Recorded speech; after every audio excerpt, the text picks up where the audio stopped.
Hello friends, எல்லோரும் எப்படி இருக்கீங்க? இன்றைக்கி நம்ம வீடியோவில் இந்த கவுனு தான் எப்படி தைக்கிறதுன்னு பார்க்க போகிறோம். இது வந்து பழைய சேலையில் தைச்ச கவுனுங்க. உங்களால் நம்ப முடியுதா? ஆமாங்க, நிஜமாலுமே இது பழைய சேலையில் தைச்ச கவுனு தான். இந்த கவுனு தான் எப்படி இன்றைக்கி தைக்க போகிறோன்ட்டு வீடியோவில் பார்க்க போகிறோம். வாங்க வீடியோக்குள்ளே போகலாம்.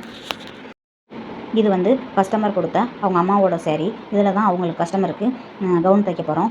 இது வந்து ஒரு சைடு சின்ன பார்டரும் ஒரு சைடு பெரிய பார்டரும் கொடுத்துருக்காங்க. இதை யூஸ் பண்ணி தான் பெரிய பார்டர் கீழே வர்றது மாதிரி நான் யூஸ் பண்ணிக்கிற போகிறேன். வாங்க எப்படி கட் பண்ணுறதுன்னு பார்க்கலாம். இதுக்கு வந்து 3 மீட்டர் லைனிங் வந்து நான் எடுத்திருக்கேன். 3 மீட்டர் லைனிங்னால் தாராளமாக யூஸ் பண்ணிக்கலாம். இதை வந்து நான் 2 மீட்டர் தனியாகவும் 1 மீட்டர் தனியாகவும் கட் பண்ணி எடுத்து வச்சுக்கிட்டேன். இதை வந்து 1 மீட்டரை வந்து மேலே டாப்புக்கு வர மாதிரியும் 2 மீட்டர் வந்து பேனல் கட் போட்டு பாட்டத்துக்கு வர மாதிரியும் நான் கட் பண்ண போகிறேன். தனித்தனியாக எடுத்து வச்சுக்கிட்டா தான் கொஞ்சம் ஈஸியாக இருக்கும் நம்மளுக்கும் கட் பண்ணுறதுக்கு. பாட்டமில் வந்து நான் பேனல் கட் போட்டு கட் பண்ண போகிறேன். வாங்க இப்போது லைனிங்கை வந்து கட் பண்ணி எடுத்து வச்சுக்கலாம். நான் வந்து முன்னாடி ஃப்ரின்சஸ் கட்டும் பின்னாடி நார்மலாக கட் பண்ணி ரவுண்டு நெக்கும் முன்னாடி ஸ்வீட் ஹார்ட் நெக்கும் கட் பண்ணி எடுத்து வச்சுக்கிட்டேன். இதை வந்து அப்படியே சாரீ துணியில் போட்டு கட் பண்ணி எடுத்துக்கிறது தான். இப்போது பாட்டத்துக்கும் பேனல் கட்டிங் போட்டு நான் எடுத்துக்கிட்டேன். பேனல் கட்டிங் எப்படி போடுறதுன்னு தெரிஞ்சுக்கணும்னா பேனல்னு கமெண்ட் பண்ணுங்கள். அதுக்கு தனியாக வீடியோ போட்டு உங்களுக்கு எக்ஸ்பிளைன் பண்ணுறேன். இப்போது லைனிங் கட் பண்ணி வச்சதை சேலை துணியில் போட்டு அட்டாச் பண்ணி எடுத்துக்கலாம். அந்த சேலையில் வர பெரிய பார்டரை ஃப்ளீட் வச்சு அழகாக எடுத்துக்கிட்டேன்.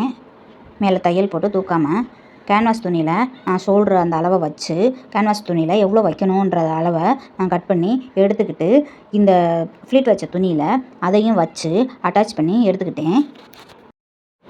இப்போது இதை வந்து கட் பண்ணி ஷோல்டரோட வச்சு ஜாயின் பண்ணலாம். இந்த இடத்துல பிசுறு தெரியாமல் இருக்கா பைப்பிங் வச்சு அட்டாச் பண்ணிக்கிற போகிறேன். இப்போது பைப்பிங் வச்சு அட்டாச் பண்ணி ஷோல்டரோட வச்சு முன்பகுதியோட ஜாயின் பண்ணிட்டேன். இப்போ 2 பக்கமும் பேலன்ஸ் உள்ள துணியை ஜாயின் பண்ணிட்டோம்னா இப்போ ஃப்ரண்ட் பார்ட் வந்து ரெடி ஆயிடுச்சு. எவ்வளோ அழகாக வந்திருக்குன்னு பாருங்கள். ஃப்ரண்ட் பார்ட் வந்து ரெடி ஆயிடுச்சு. இனி பாட்டம் வந்து ரெடி பண்ணலாம். கீழே வந்து நான் பார்டர் கட் ஆகாமல் இருக்கிறதுக்கு பேனல் கட்டிங் தான் போட்டிருக்கேன். அதை வந்து ஜாயின் பண்ணி எடுத்துக்கலாம். இப்போ பாருங்கள் ஃப்ரண்ட்டில் எவ்வளோ அழகாக வந்திருக்குன்னு. இதில் ஸ்டோன் ஒர்க்கு பீடு ஒர்க்கு எதுனாலும் கொடுத்துக்கலாம். நான் பீடு ஒர்க்கு தான் பண்ண போகிறேன். அதே மாதிரி நெக்குக்கும் பைப்பிங் பாருங்கள் எவ்வளோ அழகாக ஃபினிஷ் ஆகிருக்குன்னா ஃப்ரண்ட் அண்ட் பேக்கு ஃபினிஷிங் சூப்பராக இருக்குது. பைப்பிங் வச்சது கோல்டன் கலரில். இப்போது ஃபைனல் லுக் இது தாங்க. எப்படி இருக்குன்னு பீடு ஒர்க் வச்சது ரொம்ப ஹைலைட்டாக சூப்பராக இருக்குது. இப்போது கவுன் வந்து தச்சு முடிச்சாச்சு. எவ்வளோ அழகாக இருக்குன்னு பாருங்கள். அந்த நெக் பேட்டர்ன் கைக்கு வந்து நான் லைனிங் போடலை. பேனல் கட்டிங் வச்சு எவ்வளோ சூப்பராக வந்திருக்குன்னு பாருங்கள். இதை ஏதாவது ஃபங்க்ஷனுக்கு போட்டு போனால் சேலையில் தைச்சதுன்னு யாரும் சொல்ல மாட்டாங்க. நம்மளாக சொன்னால் தான் எவ்வளோ சூப்பராக இருக்குன்னு பாருங்கள்.